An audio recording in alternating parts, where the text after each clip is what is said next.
Bienvenue au Nouveau Testament, l'Église Nouveau Testament, les séries. Jésus dit, je vais bâtir mon Église et les portes du séjour de mort ne pourront point contre elle. L'Église n'est pas un bâtiment physique, mais un ensemble de personnes. C'est des personnes qui vivent autour de Dieu. Que Dieu vous bénisse pendant que vous visionnez. Vous êtes la bienvenue dans cette chaîne. Nous allons voir une série très compréhensible sur le sujet l'Église du Nouveau Testament. L'Église du Nouveau Testament. C'est très important que nous puissions regarder à ce sujet parce que beaucoup de personnes qui s'appellent chrétiens ne comprennent pas exactement ce modèle du Nouveau Testament. Ils ne comprennent pas pourquoi ce modèle, à quel moment ce modèle a commencé et comment ce modèle doit opérer. Il y a beaucoup de mélanges concernant ce qui est appelé le modèle du Nouveau Testament. Il y a beaucoup de pratiques à l'Église, des pratiques que nous faisons tirant du monde. Il y a le mélange des principes du Nouveau Testament et il y a beaucoup de mélange du système du monde que nous avons mis à l'Église. Ce que nous avons aujourd'hui ne peut que facilement être décrit tel que le syncrétisme. C'est un mélange de beaucoup de choses, la religion traditionnelle, le système du monde, l'Ancien Testament. Et c'est pourquoi il est très important que nous puissions regarder le modèle de l'Église du Nouveau Testament dans sa manière pure et simple. Nous allons le regarder afin de comprendre, et ainsi beaucoup de chrétiens qui ont l'opportunité de nous suivre sur ce canal pourront avoir une compréhension très claire de ce que c'est que l'Église du Nouveau Testament. Ainsi, c'est un sujet très long, mais nous allons le faire en série, en partie 1, partie 2, partie 3, et tel que nous pourrions le faire jusqu'à ce que nous arrivons à la fin de cela. Ce que nous sommes en train d'attendre dans ces différentes séries, premièrement, nous allons voir pourquoi on doit mettre l'emphase sur le Nouveau Testament, l'Église du Nouveau Testament. Pourquoi insister sur l'Église du Nouveau Testament? C'est ce que nous allons voir. Nous allons commencer par insister sur l'important Nouveau Testament. Nous allons continuer à découvrir aussi ce que l'Église n'est pas. Et troisièmement, nous allons regarder qu'est-ce que l'Église est réellement. En réellement, qu'est-ce que l'Église à partir des Écritures, à partir du mot grec qui a été traduit par Église, en d'autres termes, Ecclésia. Alors, qu'est-ce que ça veut dire vraiment l'Église? Ce mot traduit qui est Ecclésia, qu'est-ce qu'il veut dire? Et qu'est-ce que l'Église elle-même est? Nous allons regarder aussi à cela. Nous allons aussi observer les différents types d'églises. Certains d'entre vous peuvent avoir une certaine manière, se disant on va parler des dénominations. Nous ne parlons pas ici de dénominations. Nous allons voir les différents types d'églises. Quand nous allons arriver là, vous allez comprendre mieux. Nous allons aussi parler des assemblées locales ou de l'église locale, les églises locales, les assemblées locales. Et nous allons aussi regarder les églises locales dans des secteurs. Le but des églises locales, nous allons aussi regarder l'autorité de ces églises locales. Nous allons regarder aussi comment les réunions se passent dans les assemblées locales et nous allons voir les différentes significations et tout ce qui se passe dans les assemblées locales. Nous allons aussi voir la discipline dans l'église locale. Comment est-ce que la discipline devrait être? Comment est-ce qu'elle doit être portée, la discipline dans l'assemblée locale? Et nous allons aussi regarder qu'est-ce qui a corrompu l'église locale et qu'est-ce qui continue à la corrompre jusqu'aujourd'hui. Et nous allons voir beaucoup d'aspects tant que le Seigneur va nous aider.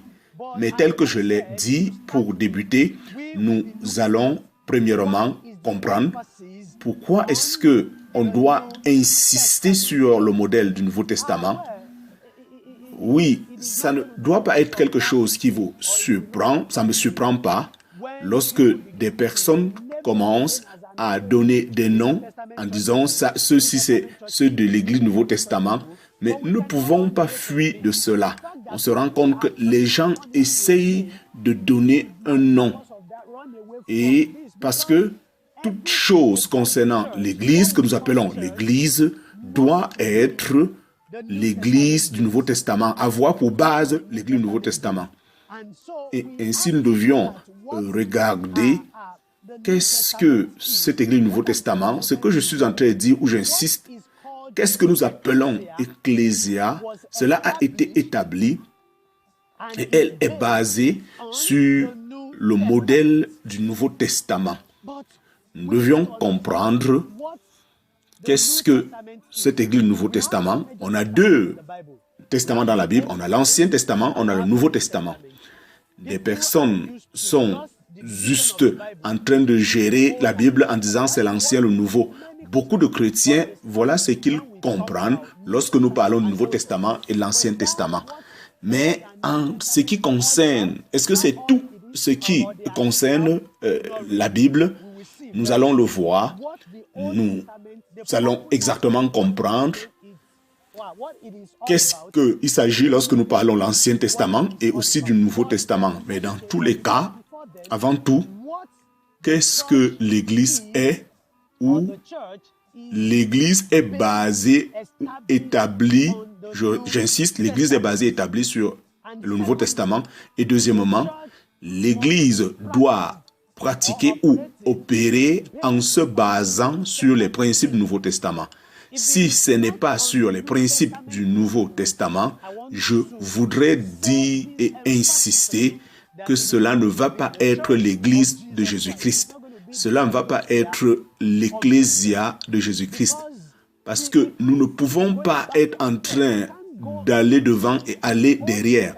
Nous ne pouvons pas aller dans l'Ancien Testament, prendre des principes et venir diriger l'Église qui a été établie et fondée dans le Nouveau Testament. Donc si ce n'est pas la base du Nouveau Testament, cela ne peut pas être l'Église. On aura exactement des complications, des problèmes, si ce n'est pas une base du Nouveau Testament. Et troisièmement, cela doit être, le centre doit être Christ, parce que Jésus-Christ a établi, parce que Jésus-Christ est la fondation, Jésus-Christ est celui-là qui a établi l'Église du Nouveau Testament.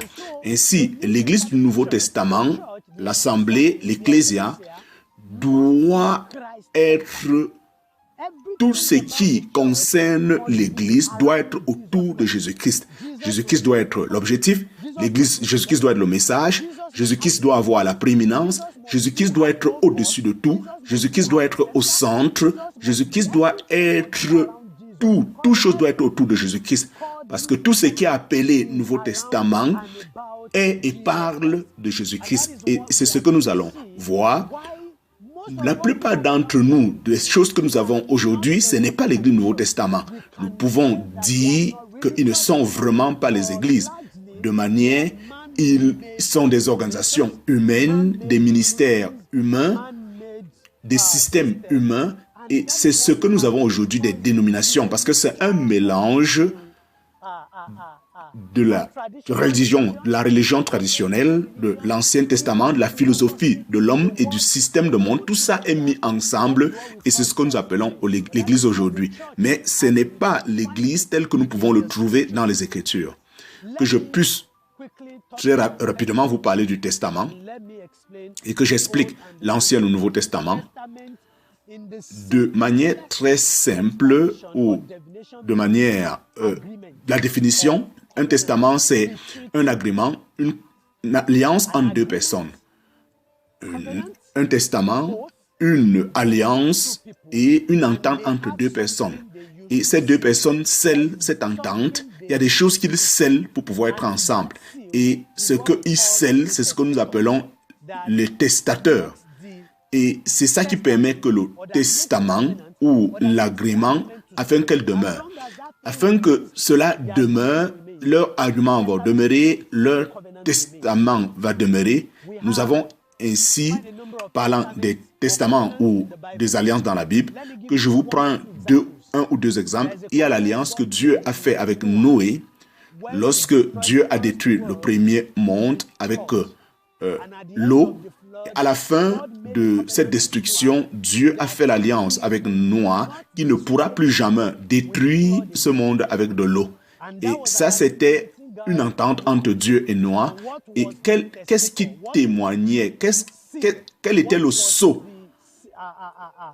Qu'est-ce qu'ils ont utilisé pour établir? Et là, c'était ce que nous appelons le rainbow, c'est-à-dire en fait, qu'aussi longtemps que cette alliance demeure, que je ne vais pas détruire l'eau. Et ainsi, Dieu a donné à Noé le signe de cette histoire qui paraît dans le ciel vert, rouge, blanc. Une fois de plus, Dieu a fait l'alliance avec Abraham, que sa sémence, qui plus tard est devenue Israël, et Dieu a dit à Abraham, voici la preuve de l'alliance, tout mâle qui est né dans ta maison, que tu aies des enfants biologiques ou tes propres esclaves, tes serviteurs, tous ces enfants nés dans ta maison doivent être circoncis. Et ainsi, la coquille de cette connaissance que Dieu a eue avec Abraham, cela plus tard a été transmis à la nation d'Israël, c'était la circoncision. Et lorsque Dieu leur a donné la loi, qui est aussi une autre alliance, cette circoncision, elle faisait aussi partie de cette loi que Dieu a donnée à Moïse pour les enfants d'Israël. Alors, nous avons beaucoup d'autres alliances que Dieu a fait avec l'homme, mais la plus populaire de ces alliances, c'est l'ancien. C'est ce qui nous appelons généralement l'ancien l'alliance. Et cette alliance ne commence pas à Genèse. Beaucoup de personnes pensent que l'Ancien Testament commence depuis la Genèse jusqu'à Malachie. Et le Nouveau Testament commence de Matthieu tout Apocalypse. Ça, ce n'est pas l'ancienne alliance telle que ce nom le dit.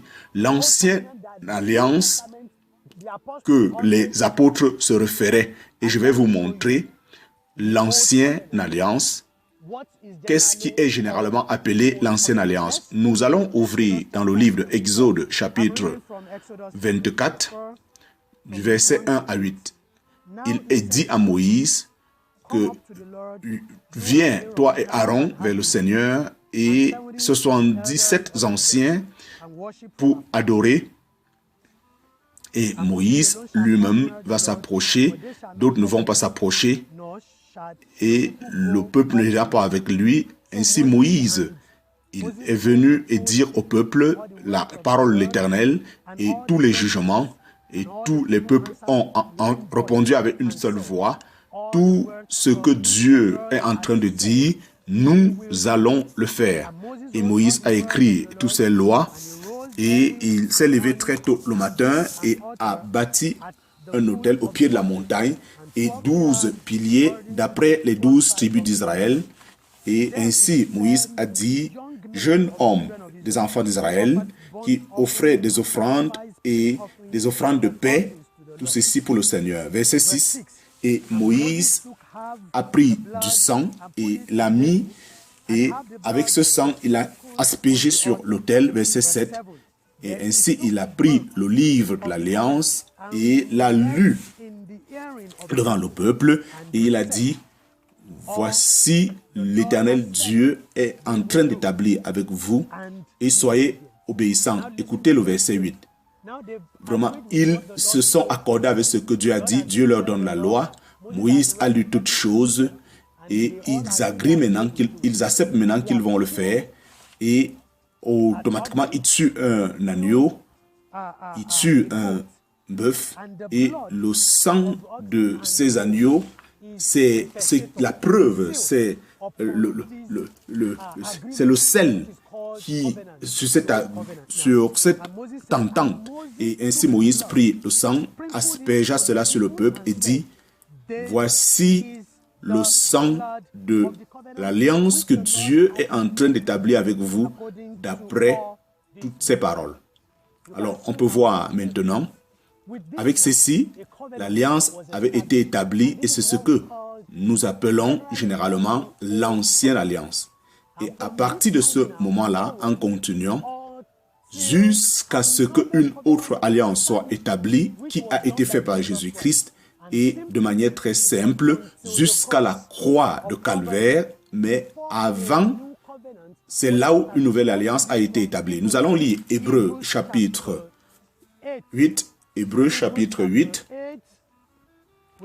Nous allons lire le verset 17. Et nous allons aussi lire Hébreux chapitre 9, le verset 26 à 28. Nous lisons Hébreux chapitre 8. Hébreux chapitre 8, verset 13. 8, 13, 10.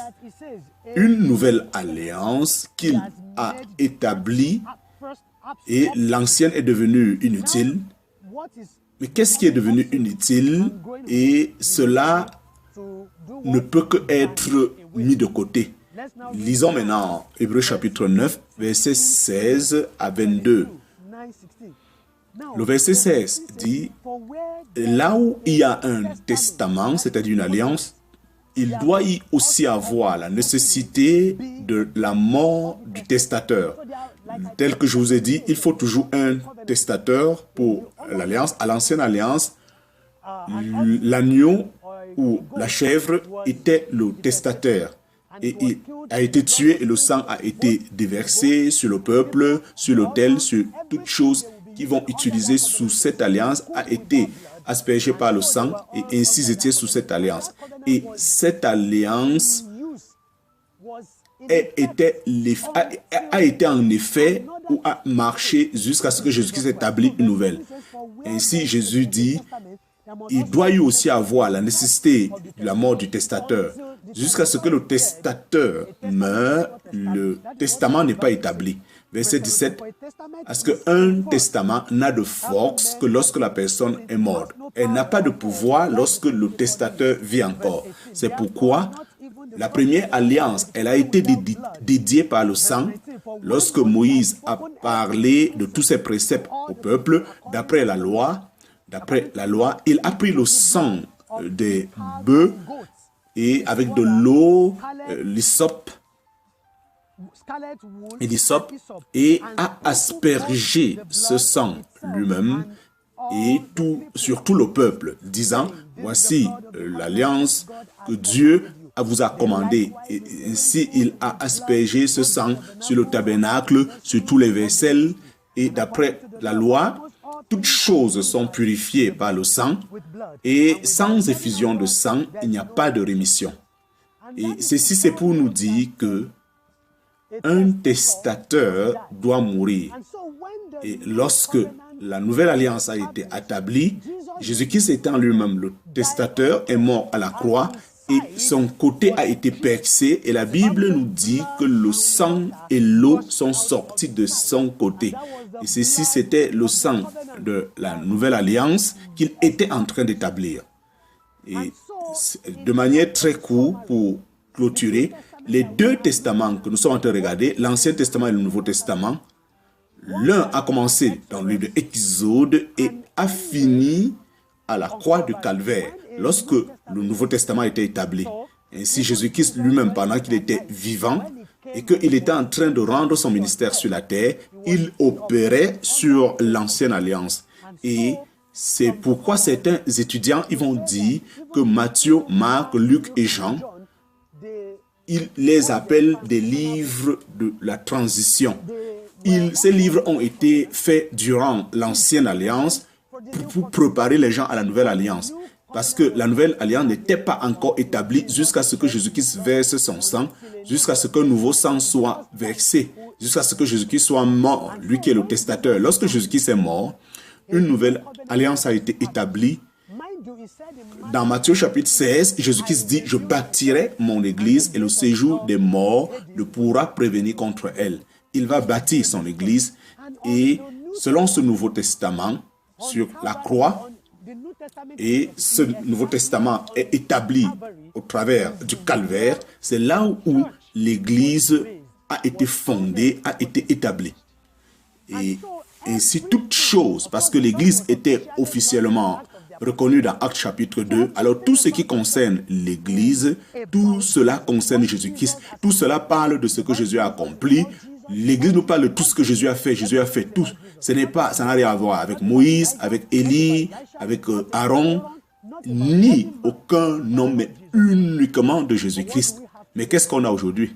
On a des églises où ils sont en train de promouvoir et exalter Élie, où on exalte Moïse, où on exalte les êtres humains dans ces différentes églises. Mais Jésus-Christ seul, il est au centre du Nouveau Testament. Et à partir d'ici, nous allons continuer à observer ce que l'Église n'est pas. Et nous allons aussi observer et révéler ce que c'est que ce mot ecclésia qui a été traduit, ou certaines traductions le traduisent comme assemblée. Nous allons commencer à le regarder et beaucoup d'autres choses telles que nous allons continuer. J'espère que vous allez nous suivre et que vous allez continuer avec nous. Que Dieu vous bénisse pendant que vous continuez avec nous.